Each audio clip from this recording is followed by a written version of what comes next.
Good morning. Thank you for joining Wallbridge's team this morning to discuss the results of our maiden mineral resource estimate announced last evening for our flagship Fenelon Gold project and mineral resource estimate update for the Martiniere project. I'm Sean Stokes, Corporate Secretary. Also on the call today from our team are Mars Cord, CEO, Brian Penny, CFO, Attila Pentek, VP Exploration, Francois Demers, VP Mining and Projects, Peter Lauder, Exploration Manager, and Victoria Vargas, Investor Relations Advisor. Before we begin, we'd like to remind you that some of the comments being made today may include forward-looking statements. I'd like to ask everyone to review the forward-looking information disclosure provided as part of today's presentation. Please note that the financial details we are presenting today are quoted in Canadian dollars, except where otherwise indicated. Once management has completed its presentation, we'll move to the Q&A session. Please send your questions by using the chat button. Finally, if you don't yet have a copy of today's news release or presentation, you can find it on our website at www.wallbridgemining.com. We'll now start the presentation.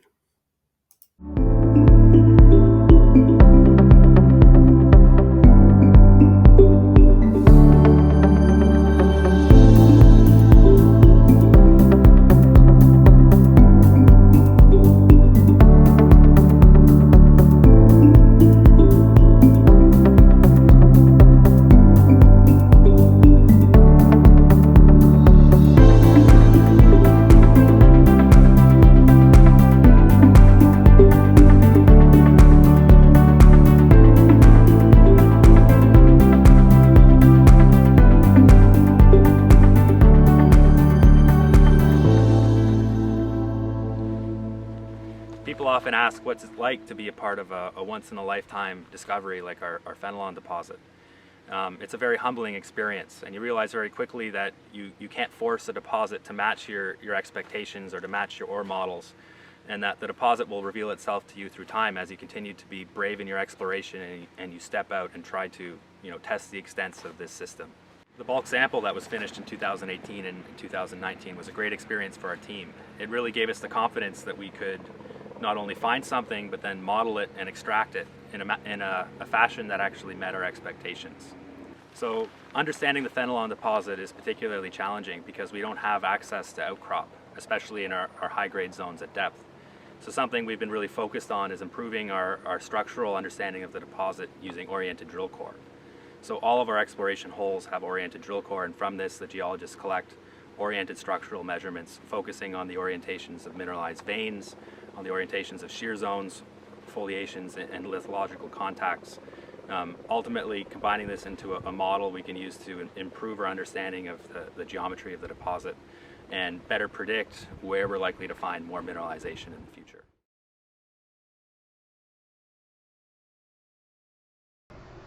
The majority of gold mineralization in the Abitibi occurs in close proximity to major east-west trending transcrustal faults, such as the Destor-Porcupine Fault and the Cadillac-Larder Fault in the southern Abitibi. And here it's thought to have controlled some of the major gold camps in the area, such as that at Timmins, Kirkland Lake, and Val-d'Or. These faults are really important because they are deep, long-lived structures that allowed magmas and fluids released during metamorphism to rise through the crust, where they can form gold deposits at more shallow levels. In the northern Abitibi, there are very similar east-west trending structures, such as the Sunday Lake Deformation Zone. And this major fault is thought to have controlled the emplacement of the large Detour Lake gold deposit and mine just 70 kilometers to the west of Fenelon. And this major structure extends for over 90 kilometers across the belt. Both Fenelon and Martiniere occur within 2 kilometers of the Sunday Lake Break, or the Sunday Lake Deformation Zone, and it is highly likely that they are genetically linked to this major fault structure. The fact that Detour, Martiniere, and Fenelon all occur along the north side of the fault, as well as the fact that sedimentary rocks and polymictic conglomerates are preserved on this north side of the fault as well, is evidence that this entire belt across the 90-kilometer strike length would be prospective for hosting gold mineralization, and we are actively testing its potential on a regional scale by developing exploration methods to effectively and efficiently hone in on the most prospective areas for gold mineralization. I'm part of the team that developed the geological wireframes used for this maiden resource, which really was a team effort from a great group of geologists that we have here at Wallbridge. I'm going to provide a bit of an overview of the deposit and show off some of these models that we generated. So just to start, we're looking at the geology of the deposit. In brown is an intermediate intrusive that we refer to as our Jeremy diorite, and in blue is what we refer to as our main gabbro. In between these and around them are sediments, which consist of wackies, argillites, and in some local areas, conglomerates. What we see in black are the drill hole traces of what's been drilled to date. And so you can see that much of the drilling is focused in the central area, which is the core of the resource that we're producing. I'm going to switch over to the ore models, and I'll take off the drill traces just to clean it up a little bit. So we can broadly divide the deposit into kind of three zones.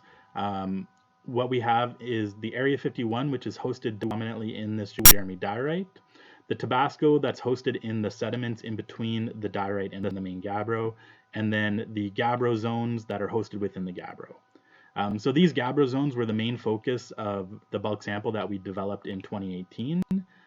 And the Area 51, as well as the Tabasco at depth, where it gets quite juicy, were really only discovered at the very end of 2018 and the start of 2019 during our ongoing exploration efforts. Looking back at a plan view of the project, Area 51 comes to surface on the western section of where our higher density drilling has occurred to date.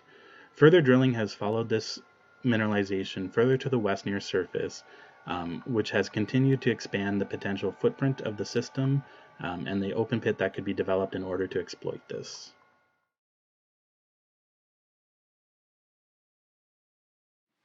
Here is a long section parallel to our Tabasco zone that shows the locations of the drill holes that will be incorporated in our maiden resource estimation. The definition drilling for our Tabasco, Cayenne and contact zones was conducted over a strike length of approximately 800 meters from west to east and vertical depth between 300 and 1,000 meters. As you can see on the long section, our drilling strategy aimed to maintain a maximum spacing of approximately 75 meters between drill holes. To do so, we used directional drilling and wedges to attain multiple targets from the same mother holes, thereby allowing us to save a significant amount of drilling metrage. Most importantly, we see a lot of growth potential for our Fenelon gold deposit as it remains open in multiple directions. As such, we are looking forward to further delineating the extensions of the mineralized zones, both laterally and at depth.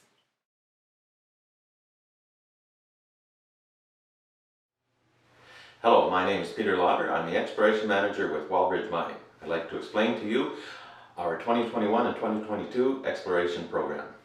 The Wallbridge property package in northern Quebec has amazing potential.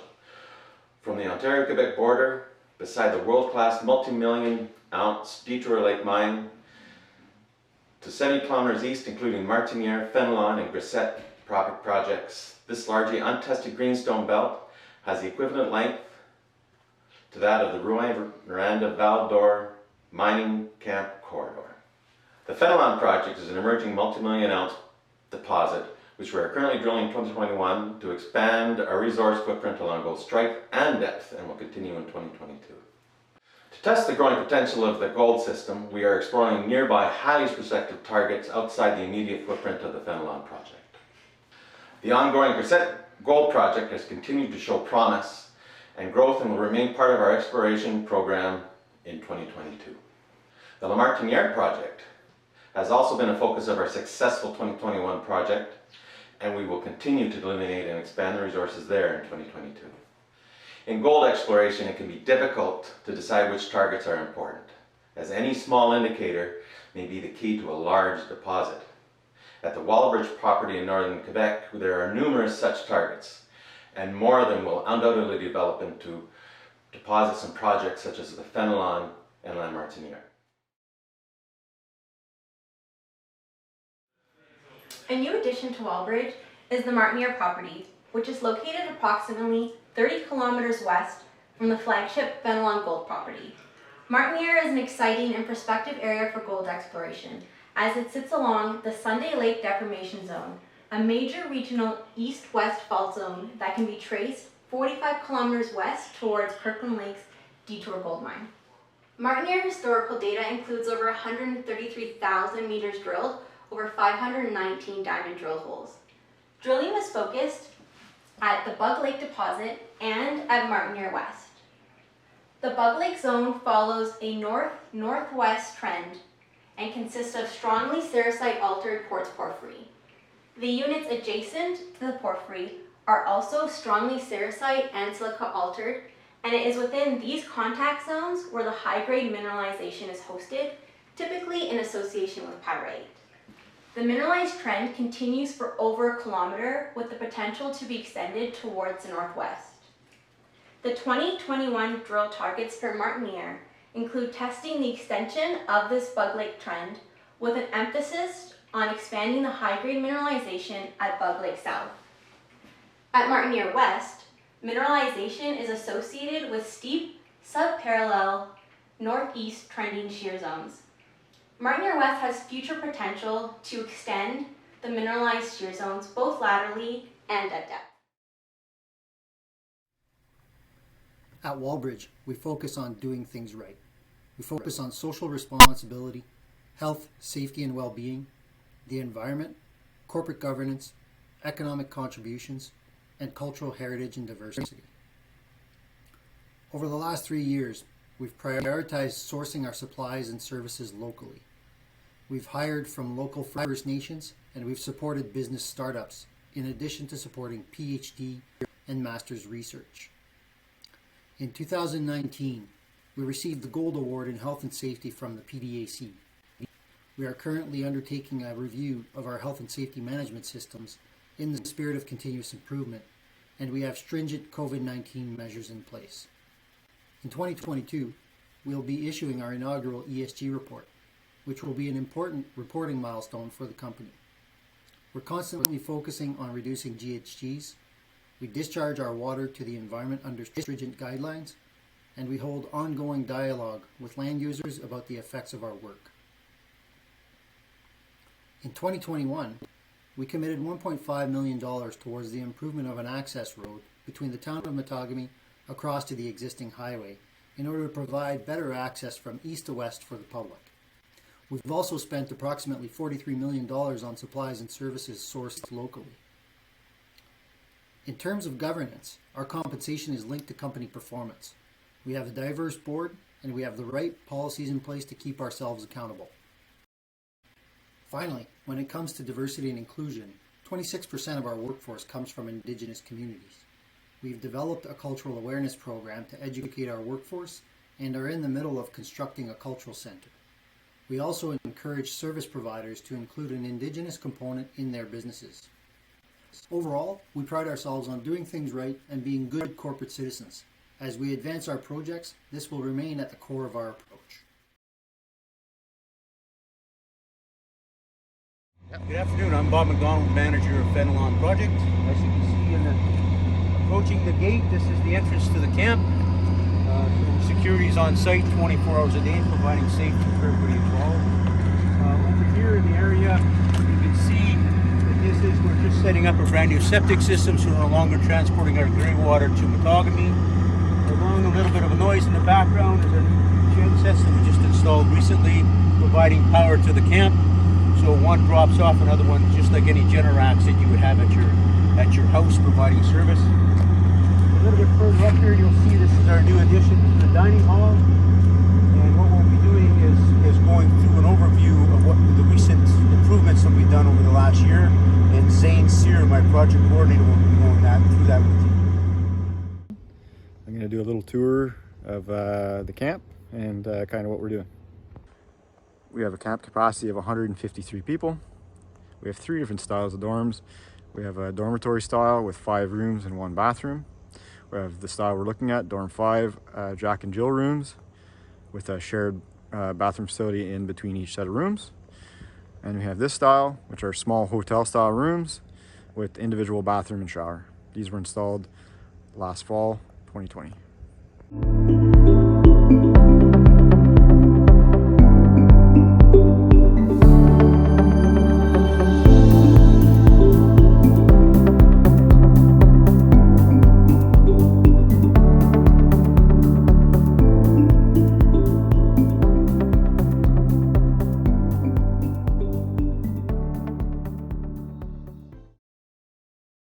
Good morning. I am Brian Penny, your CFO. Before we hear from Mars, I'd like to give you a quick update on capitalization, share ownership, and liquidity. As you can see from the slide on your screen, we have $53 million in our treasury at the end of September. We plan on spending $20 million during the fourth quarter on exploration, capital additions, and general administrative expenditures. As at December 31st of this year, we will have no outstanding requirements pursuant to any flow-through share agreements, as all the required Canadian exploration expenditures renounced in December of this year will have been incurred. One benefit in exploring in northern Quebec is the refundable tax credit incentives provided by Revenue Quebec, the biggest one via a 38.75% credit on certain qualifying eligible exploration expenditures not funded via Quebec flow-through. The refunds are subject to audit, and Revenue Quebec has completed the 2019 audit. We are expecting to receive $7 million before the end of the year, leaving us with a planned closing cash balance of $40 million. Revenue Quebec will also shortly commence the audit of our 2020 refundable tax credit claims with the goal of finalizing and approving next year.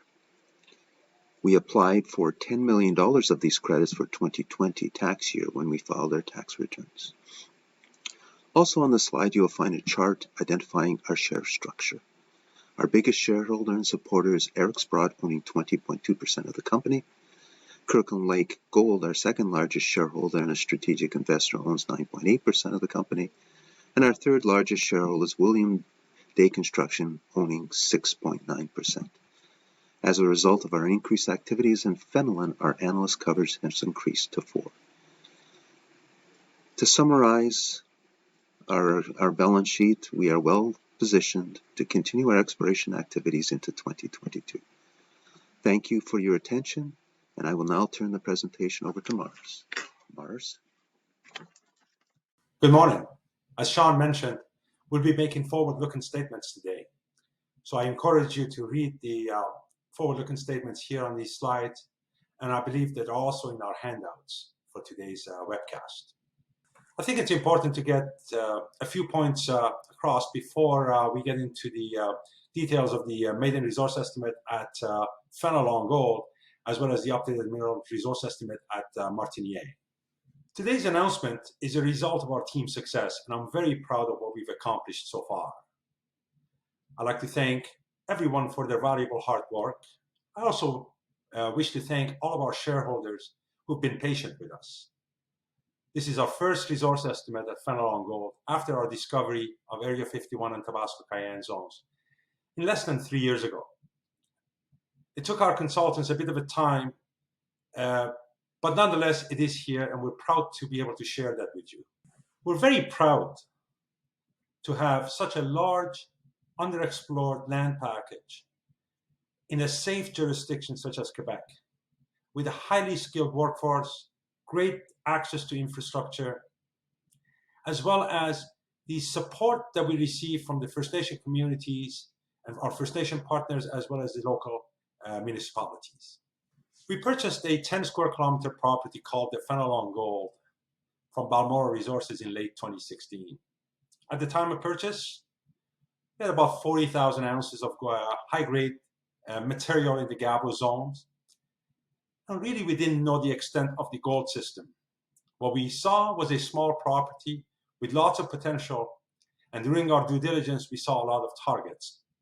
In 2017 and 2018, we continued exploration around the Gabro zones, and we also wanted to de-risk the project. That's why we conducted a bulk sample, which enabled us to better understand the geology, the mineability, and the metallurgical recovery of that deposit, but more importantly, gave us a good knowledge of the gold mineralization at Fenelon. As I mentioned, we knew a few of the targets that we wanted to follow up. So in late 2018, early 2019, our exploration efforts paid off. We discovered the Area 51, and following up on that, we also discovered the depth extensions of the Tabasco Cayenne zones. These are the shear zones within the sediments. During 2019 and 2020, we continued exploration drilling and successfully started to demonstrate the size potential of the Fenelon gold system. What we realized then was that the original Gabro zones only represented a satellite deposit to the entire gold system. In early 2020, we identified that the mineralization at Fenelon had the potential to extend beyond the original boundaries of the property. As such, we attempted and acquired 100% of Balmoral Resources, which owned not only around the Fenelon property itself, but this massive district-scale land package along the Sunday Lake Deformation Zone. For those who are not familiar with the Sunday Lake Deformation Zone, which Attila will later explain, this is a belt in the Abitibi, which hosts already one of Canada's large gold mines, which is the Detour Lake on the Ontario border. But more importantly, we've so far demonstrated on this belt the Fenelon gold system as well as the Martiniere gold system. The result of the 2020 exploration program made us realize that the gold system at Fenelon is a combination of vein systems within that newly discovered Jeremy diorite and the shear zones that are in the sediments along the contact with the Jeremy diorite. We also recognized that the mineralization in both Area 51 and the Tabasco Cayenne zones aren't your traditional high-grade narrow vein deposits, but rather these are zones mineralized for tens of meters wide and really amenable to bulk mining. Frank will get into that later into this presentation, which will explain why we believe that is the case. So based on that bulk mining approach, our 2021 exploration program focused really, especially in the first half of the year, on the appropriate drill spacing to not only be able to come up with a meaningful resource estimate, but more importantly, to maximize the indicated resource category at Fenelon. And I'm proud to report that we've accomplished that. The Martiniere property, which was as part of the acquisition of Balmoral, was also subject to a review by our team for this resource estimate. Martiniere is only 30 kilometers away from Fenelon. Any economic deposit there or anywhere within the Detour Fenelon gold trend would be complementary to Fenelon. This 30-kilometer distance is within the ore transportation range to Fenelon with minimal impact on the operating costs, but that certainly will eliminate a major capital requirements that are associated with certain standalone infrastructures that you would have at Martiniere. So let me just rephrase what one of our geologists, Evan Slater, earlier has pointed out to. As you continue to drill and understand the deposit reveals itself. You know, we started with a 40,000 ounce in one area of the property and now have come up with a multi-million ounce deposit at Fenelon alone. We now hold a large district scale land package spanning from the Ontario border 97 kilometers in Quebec, covering roughly about 910 square kilometers with a lot of potential for additional deposits to be made. I believe with additional drilling and exploration, we'd be able to demonstrate at least 2 tier 1 deposits on this vast underexplored land package. So as you may have seen already in our press release, the resource estimate at Fenelon and Martiniere is based on approximately 300,000 meters of drilling by Wallbridge and roughly about 150,000 meters of drilling by previous owners. We have approximately 60% of the resource estimate in the indicated category. What's even more impressive is what we've completed in less than 3 years since the discovery of the Fenelons and Area 51 as well as the Tabasco Cayenne zones. Both deposits have demonstrated large gold systems that remain open in all directions and at depth. Our next phases of the exploration will be not only to increase the ounces in the current pit, but also expand it laterally, and not to mention expanding the underground portion of the mineralization to the east, to the west, and to depth. I'll now ask Frank Demers to explain the underground bulk mineable potential that I spoke to earlier, particularly with respect to our maiden resource estimate at Fenelon. Thanks, Mars. Before I start, I want to thank the communities surrounding Fenelon for their support, especially our First Nation partners of Waskaganish, Washasibi, and Abitibiwinni for continuing to support our efforts in the development and advancement of our projects along this belt. What I'm focusing on today is a review of the underground portion of our resource through the lens of mineability. What's interesting about Fenelon is how the resource has matured over the last 12 months. We've talked a lot about the bulk mineable nature of the Tabasco Cayenne zone since their discovery, and we've also talked about the open pittable potential of Area 51. But recently, as our models have evolved, we started seeing the possibility that portions of Area 51 at depth, which converge with the Tabasco Cayenne corridor, could be mined together under a high volume scenario.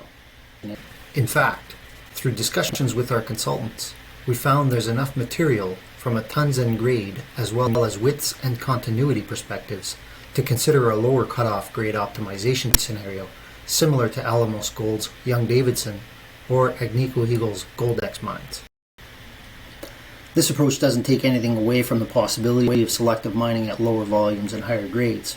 It simply adds flexibility and optionality, not to mention a significant addition to potentially mineable ounces. Let's take a quick look at some side-by-side comparisons. See this next slide. On the left, the section looking west identifying the Tabasco Cayenne and Area 51 zones. As they converge at depth, they create a large zone amenable to bulk mining.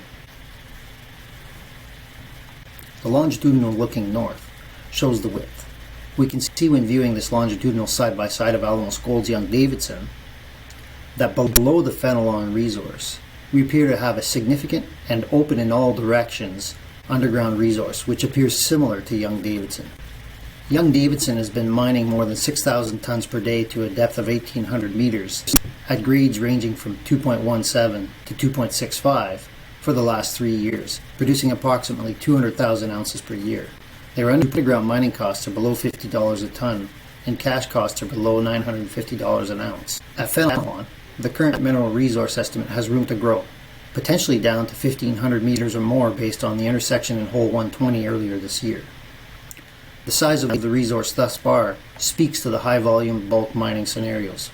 Continued efforts in exploration drilling will help tell the whole story. Another good comparison is Agnico Eagle's Goldex operation, which uses railveyor for bulk material movement and is a low-cost operation. Extending more than 500 meters vertically and 750 meters along strike, Fenelon's underground resource is robust and still has room to grow. A multitude of high-grade lenses combined with lower-grade areas should provide a flexibility that will be conducive to operational efficiencies, and I look forward to our ongoing work to move this forward. I will now turn the call over to our VP Exploration, Attila Pentak, to provide more details on our mineral resource and its growth potential.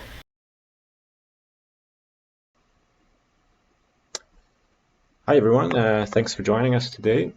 First of all, let me congratulate and thank our exploration team at site and the drilling contractors for completing 300,000 meters of drilling at Fenelon in the last 3 years safely and achieving this very important milestone for the company. At Fenelon, the maiden resource estimate we announced today is just the first stepping stone in developing what we believe is one of the more significant new gold discoveries in Canada. In less than 3 years, we took a discovery to what is now a 3.5 million ounce gold endowment gold deposit, with 60% of the resources in indicated category. We believe this is just the beginning at Fenelon. We see excellent growth potential at Fenelon in both the open pit and underground resource portions, and we're quite optimistic that we're going to be able to add significant resources with future resource updates. Near surface, the Area 51 system is wide open to the northwest and southwest, and our initial drilling has shown that similar gold mineralization continues 800 meters to the south into the Ripley area along the Sunday Lake Deformation Zone. Resource expansion drilling will focus on these areas to increase the footprint and test the ultimate open pit size potential. Our exploration drilling currently underway is testing the broader environment around the known gold system, to locate extensions of the known zones, the host rocks like the Jeremy Diorite, and some of the structures that are important for the gold mineralization, like the Jeremy Fault. On these next images, you can see a cross section on the left-hand side and a long section on the right-hand side, showing the open pit shell extending down to close to 650 meter depth. And you can see a large portion of the ounces lie below 300 meter vertical depth. And so there's a lot of opportunity to improve the resource through additional drilling, which can influence the future open pit size and depth. Once it's better understood, we can determine the optimal depth for the open pit and where the underground mining should start. At depth, the Tabasco Cayenne and contact zones continue to be expanded to the east and also down plunge following the higher grade chutes below the 1,000 meter depth extent of the current resource estimate. In addition, Area 51 style mineralization is also wide open at depth, which you can mainly see here on the cross section on the left hand side. And we found very similar mineralization at 1,500 to 1,600 meter depth, so well over 500 meters below the current extent of the resource in the one deep drill hole that we completed earlier this year. Now let's look at Martiniere, where we also see a lot of opportunities for future resource growth, and we're quite optimistic that it has a good potential to become our next multi-million ounce gold deposit, which shares a lot of synergies with Fenelon. We already have a known footprint of approximately 2 by 2 kilometers, with the majority of the drilling being restricted to the top 400 meters. And there's excellent drill targets and known mineralization elsewhere on the property, which have good potential for further discoveries.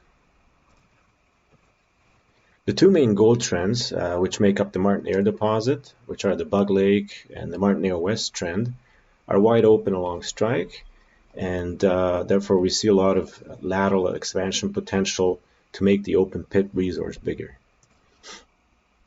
In addition, you can see that currently the deposit is separated into several isolated zones with very little drilling in between them.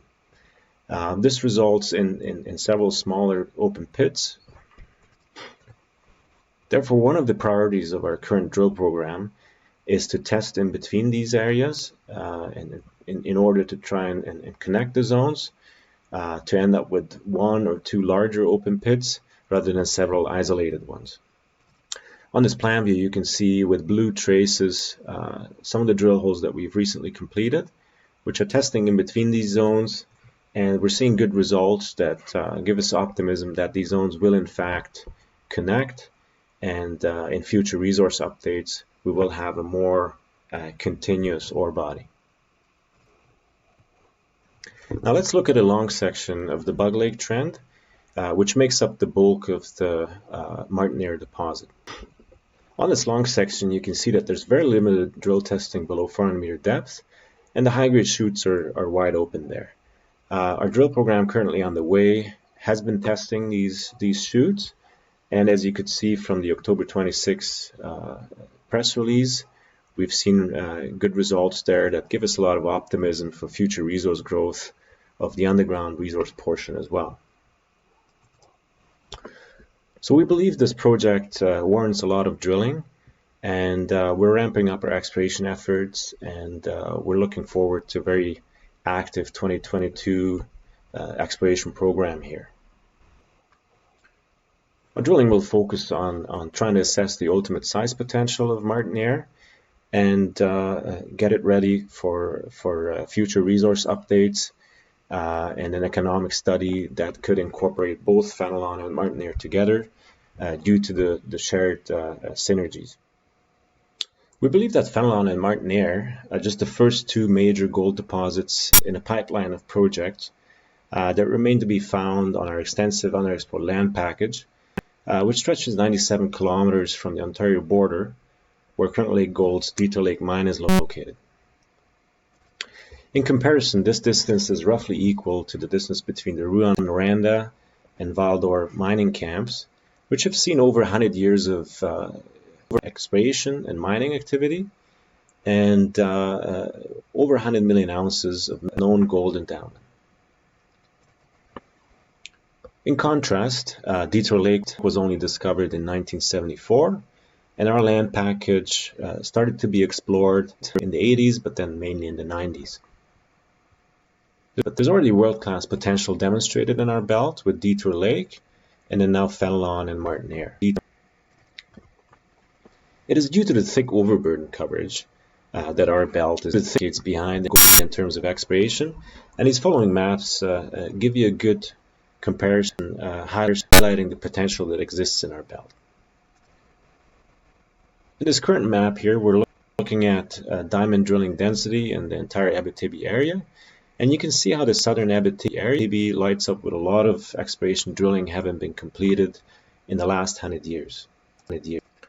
In contrast, in our belt, drilling is only focused to a few centers like Mefusemi, the Jutel area, and on our land package, Fenelon and Martiniere. On this next slide, we're looking at zoomed-in maps of our land package, as well as the Rouyn-Noranda-Val-d'Or area, which, as we mentioned, are roughly the same distance.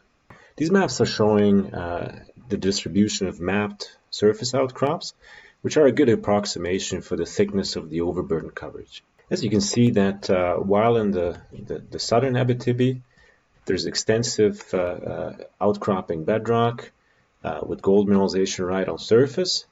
In our belt, all these outcrops are hidden under thick overburden coverage, and there's no gold mineralization exposed on surface. These next maps here are showing the distribution of diamond drilling that was completed in these belts, and the gold occurrences that were located throughout the exploration history.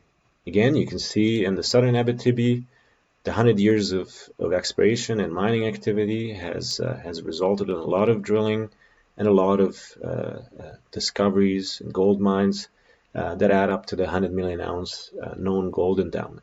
In comparison, in our belt, there's very little drilling, which is focused to some centers like Fenelon, Grisette, Martiniere, that located and drilled off these known deposits. But in between, there's kilometers and kilometers of very little drilling. So these maps really highlight the enormous potential in our belt, with the opportunity to locate many more deposits along the entire 97-kilometer strike length of our land package. We hope that you now also appreciate how the thick overburden is not just a challenge, but a tremendous opportunity for future discoveries. And our Fenelon discovery is a testament to this opportunity that exists on our land package. I'll turn it back to Mars now, and thank you for your attention. Thanks, Attila, and thank everybody else. I'd like to summarize what we've heard today before we get into the Q&A. I think we've demonstrated two large gold systems on the Detour Fenelon gold trend, both at Fenelon and at Martiniere, with close to 2.7 million ounces in the indicated category and 1.7 million ounces in the inferred category, and close to 60% of that being in the indicated. We see significant opportunities for growth, not only at Fenelon, which could be a much larger deposit, but also at Martiniere, where we see future improvements and opportunities in open pit as well as the underground resource type. We have a large land package, which is very underexplored. In comparison to southern Abitibi, as Attila just mentioned, there's a lot of opportunities, but we believe that we have at least the potential for 2 Tier 1 assets. With $53 million in the treasury, we're well positioned to be able to continue our exploration this year and into 2022. I'd like to turn now to Sean Stokes to start the Q&A. Thanks, Mars. The first question comes from Chris Michel. He's asking, given that the preliminary resource estimate is now being completed, it seems that a resource estimate and subsequently reserve estimate, followed by a feasibility study, would be prepared next. Is there a broad schedule in mind for these steps, and what does it look like? Well, thanks, Chris, for the question. I think naturally every project after the deposit's ultimate size potential has been identified will be carried into an economic study. Obviously, everybody's focus is to bring this to its ultimate stage of production. At this stage, based on what we've heard today, there is a lot of growth potential at Fenelon and at Martiniere. And we see that there is a next phase of exploration before we carry this project into a PEA or any economic study. And I think in terms of the question regarding the schedule, we see that as a minimum, we probably going to have the next phase of the program will be very similar to what we've done in 2021. We'll continue to do so. And also at Martiniere, we see that we need to increase the drilling in order to be able to also identify its size potential before it is carried out into an economic study. Okay. Thanks, Mars. The next question is from Bento Aguiar. He's asking, are you happy with this resource? The market and shareholder today are showing their reaction to the low price, on the low price. Well, I won't be able to comment on the share price or where it is today, but I certainly can comment on the fact that we're very happy with the resource. I think I'll let Attila perhaps maybe put a bit of a light into the exploration we've done and where we are today and what the opportunities are for growth. Attila? Yeah, thanks, Mars. Let me maybe share my screen here, if I can. I don't seem to be able to share it, but I can. Let me try. Attila, you keep going. Go ahead, Attila. You're muted now. Yeah, sorry about that. Yeah, thanks, Frank. Yeah, so on this figure here, which is the usual plan view of our Fenelon deposit, you can see the open pit outline, and there's a lot of opportunities inside the pit to make the strip ratio better and improve the ounces inside the pit. Sort of in the northwest corner, you can see a lot of intersections that are right now outside of the block model, but give us good optimism that the mineralization actually continues towards the west. So we keep stepping out. So a lot of expansion potential there to the west. And then also to the southwest, you can see the whole Area 51 system is sort of trending towards the southwest, towards the Sunday Lake Deformation Zone. And then also in the south, our initial drilling has shown that there's another 800 meters approximately of mineralized Jeremy diorite, all the way to the Ripley Zone at the Sunday Lake Deformation Zone. Now you can see from this image also that there were already some blocks estimated in that area, but the amount of drilling just wasn't enough to make that resource robust and have the stope optimization and the open pit extend that way. But we're certainly drilling in those areas right now, so we're very optimistic that in future resource updates, the size of this resource will grow significantly. Also in the east, you can see the little bit area there, the Gabbro East. That's a recent discovery from this year. That's again an area that we're quite excited about, which is near surface, has high grade, and has a lot of opportunity to grow to the east in that area. And then at depth, lots of drilling to do. Obviously, right now the resource is only drill constrained down to 1,000 meters. We have, as Frank is showing there on the left-hand side, most of our drilling has really focused on the deep Tabasco Cayenne mineralization. So Area 51 at depth is not drilled off at all. We didn't expect the open pit to go down to close to 650 meters. So a lot of the Area 51 isn't actually drilled off to those depths. And then you can, especially on the right-hand side, you can see a lot of these high-grade shoots that make up the bulk of the mineralization are wide open at depth. So we're drilling in those areas right now.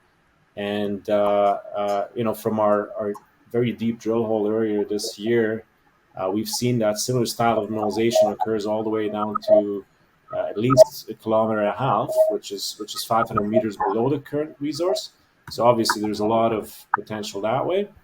And then also to the east, there's absolutely no constraint on drilling. So we're quite hopeful that we'll be able to push the resource also to the east. So lots of drilling to do next year, and there's all the reasons for why this resource is really just the stepping stone, and it will increase in next year's or the future updates.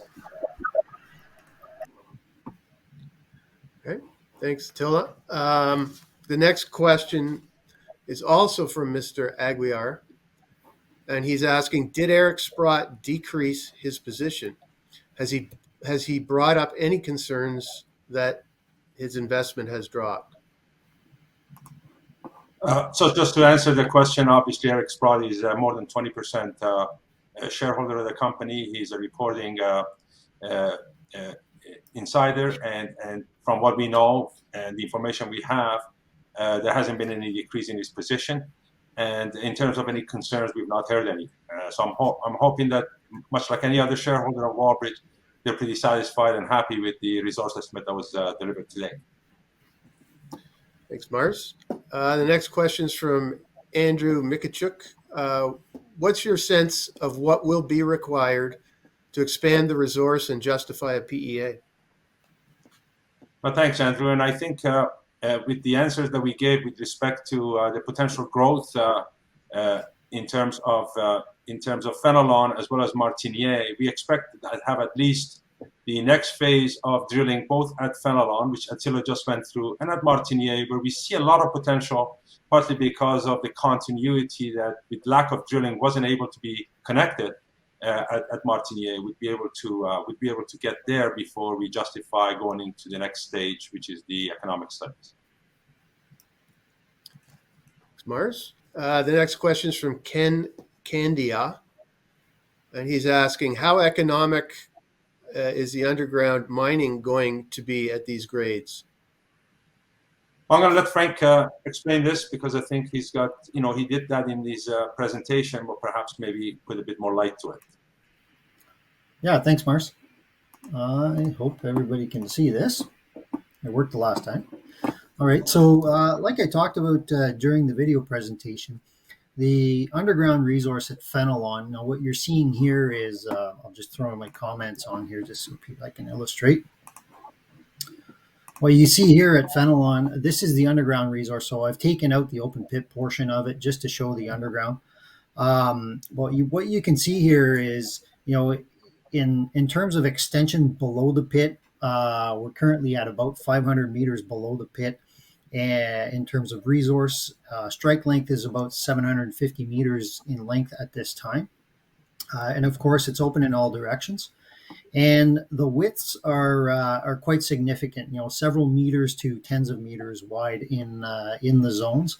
And so when you look at that, unfortunately, I don't have a plan view, but when you look at that in plan, it really sets it up for high volume bulk mining, as well as optionality and efficiencies. And when you look at our resource, just over 3 grams per ton indicated and just under 3 grams per ton inferred. When you compare that to something like a Young-Davidson's mining at 2.17 to 2.65 in the last 3 years at 200,000 ounces a year, with low mining costs.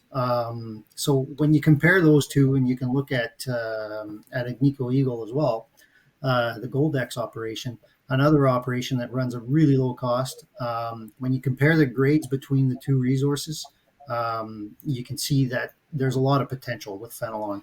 When you've got the right infrastructure in place and you can move the bulk material, you really gain some efficiencies as you're mining. And so, I'm confident at these grades that we've got a good, robust resource. Thanks, Frank. And I think perhaps maybe I can add a bit to that the current grade especially in the Tabasco and Cayenne zones are, around 3 and 3.3.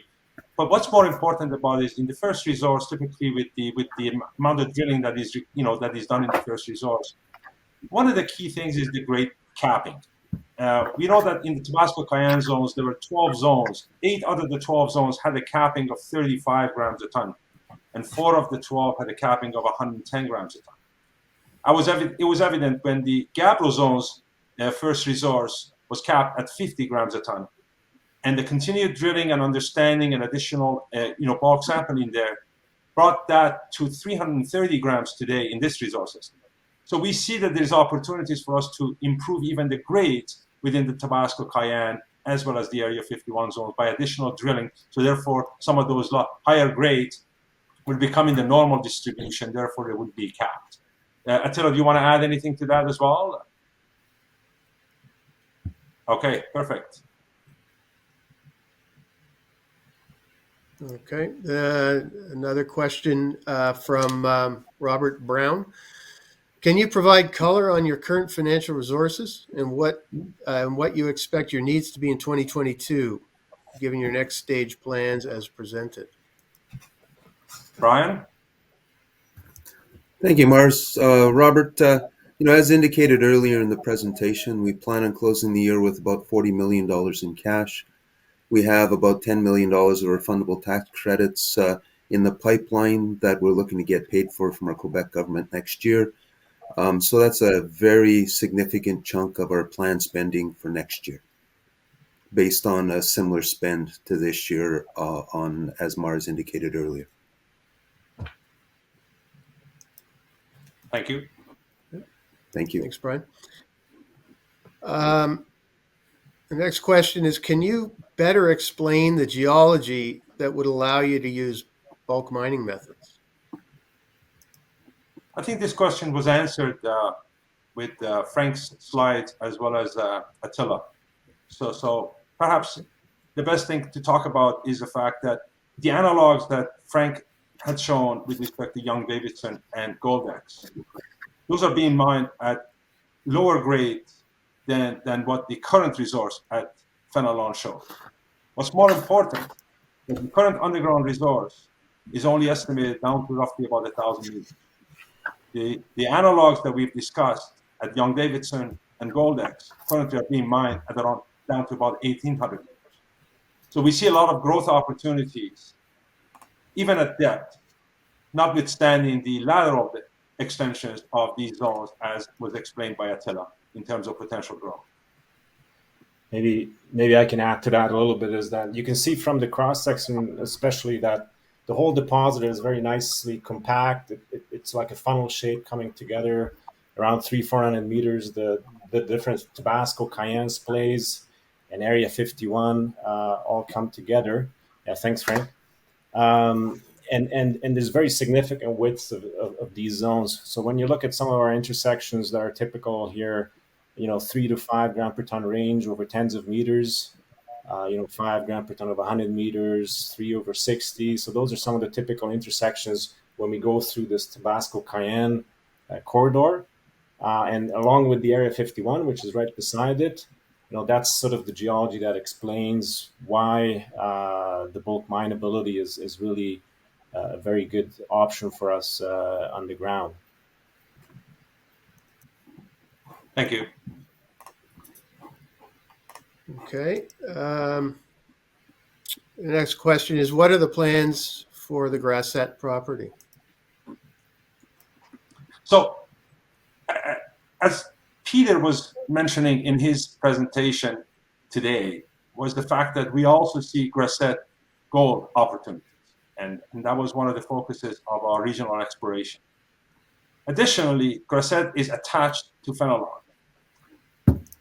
Currently, we don't know the ultimate size of the Fenelon, but if it is potentially as large as the Detours pit, the infrastructure that is required for that may infringe beyond the current Fenelon property boundaries. And that's one of the reasons that, although we are very keen on making sure that we get value for our nickel assets, we also have to make sure that we don't jeopardize the Fenelon project as a whole. So we are working on the exploration drilling. In fact, the drill had been moved to Grassette in the past week. We're following up on the gold potential at Grassette. And we're also, obviously, in the next phase of the program, we'll be able to hopefully determine the size potential of Fenelon. But in the meantime, we will be reviewing, as has been mentioned in all of our disclosures, we'll be continuing to review the nickel PGM assets in order to ensure that we get, at the best time, get some value for those. Thanks, Mars. We've got another question here what happened to the projected 5 to 8 gram per ton grade for the Tabasco zone that has been a part of Wallbridge presentations for the last year or so? Yeah, so a couple of things. We mentioned that the project evolved from a 40,000 ounce small high grade, and then later on with some of the Tabasco drilling, the high grade potential existed. But when we looked at the entire amount of drilling that was done from the 2017 all the way to the cutoff at the end of July, we really see that these, as was mentioned by Attila and Frank, these high grade zones within the shear zones are also surrounded by lower grade, perhaps 2 to 3 grams a ton, that really could not be mined at the high grade. And so that was the main reason why it's now being looked at from a bulk mineable point of view. And I think we've explained it in detail with some of the presentations by Frank and Attila and the questions that were asked. Yeah, maybe adding to that, figure 3 of the press release, which is the cross sections and long sections, shows that there's still a lot of blocks above 5 gram per ton, and then also above 10 gram per ton. You can see the reds and pinks on those images. So there's a very cohesive, continuous high grade portion within that resource. So it didn't disappear. It's just because of the economics of the open pit and the underground bulk mineability, the cutoff grades are low. So obviously we're including a lot of low grade material into that resource. And I think in terms of economics, we compared that. We see similar operations at Agnico's, Goldex, at Young-Davidson of Alamos. We see the kind of grades that are being mined at the cash cost of below $1,000 and at $50 a ton or less than $50 a ton in terms of Young-Davidson, and even lower than that in terms of Agnico's Goldex that are being mined. So that's why we believe these bulk mineable at the cutoff grades that we've determined are very economic. Thanks, Mars. Don Blythe has a question. The open pit resource went considerably deeper than expected, but has a pretty high strip ratio. Infill drilling is likely to help reduce the strip ratio. Any conceptual goal of what you would like to see the strip ratio at by the time you launch into an economic study? So I'll let Attila talk about the geology portion, but I just wanted to share some of the memories I have. Having had work on the Detour's original or 2008 resource, when you really look at that resource, I believe had over 7 stripping ratio, which ours today is around 8.5. And what we see based on what Attila talked about in terms of being able to add additional, resources within the pit in the northwest, as Attila had pointed out. And in fact, some of the historical drilling that was done prior, including our drilling, didn't sample the entire length of the hole within that pit shell that we currently have in the estimate, in the resource estimate, the potential pit. So from our point of view, we see that we'd be able to have, with infill drilling, we'd be able to improve that stripping ratio and add ounces. But I'll let Attila talk about other potentials even outside of the pit that can actually improve that. Yeah, if Frank, if you could maybe put up that cross section again, that would help. Thanks. So I guess there's different answers. So within the open pit, so within the current open pit shell, we see good opportunities to add ounces and thereby reduce the strip ratio. So one is, as Mars was mentioning, a lot of the historic drilling and also our drilling, we didn't sample continuously. So a lot of the lower grade mineralization, which, when we evaluated this for an underground production scenario, we would have never sampled mineralization that only runs 0.2, 0.3, or even 0.5 gram per ton. But now in an open pit setting, that becomes really meaningful. So we'll have to do a lot of infill sampling of historic core, which is obviously a very cheap way of adding ounces.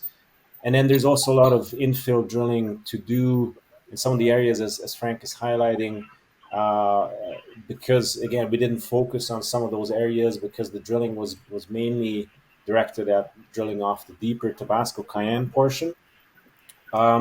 And then, right beside the pit, there's a lot of potential to expand it laterally. So definitely ultimately the pit will have much better economics. So the current pit shell will have more ounces, and the increased pit shell will be more optimized to have better ounces, lower strip ratio.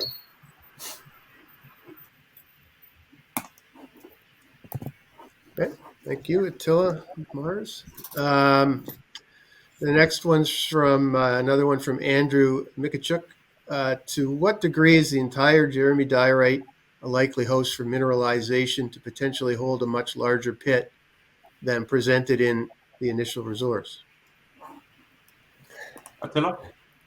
Yeah, thanks, Frank. We might as well keep that figure up. Yeah, it's coming. Yeah, thanks a lot. Yeah, I mean, we already know that the southern part of it is mineralized, so the whole Ripley zone there, and then you can see the mineralized hits in between the Ripley zone and the open pit. So all that definitely needs to be drilled off, and we're quite positive that those will add ounces. Going to the northwest, it remains to be seen. Obviously, there's better chances of the diorite being mineralized where it's narrower. It can break up. It had the opportunity to break up, and fluids could infiltrate and deposit gold. So once we get into the bigger part of the diorite, which it looks like towards the northwest, it's a much bigger pluton. Maybe the central part of it won't be mineralized, but we also know that there's other fingers of this diorite. If you can see, we already show a few of these fingers that the drilling has drilled off and modeled. We're seeing opportunities to have more of those fingers further to the west that are all excellent, host rocks because of the contrast between the diorite and the sediments. All those areas are very good, have very good potential for gold mineralization. Thanks, Frank. Thank you. No problem. Okay, Mars, that just about does it for the questions at this point. Thank you. Thank you, everybody, for joining us today. We look forward to providing you guys with the continued results of our exploration drilling this year and into 2022. And if you have any further questions, please do not hesitate to contact Victoria Vargas, our Investor Relations Advisor. Thank you.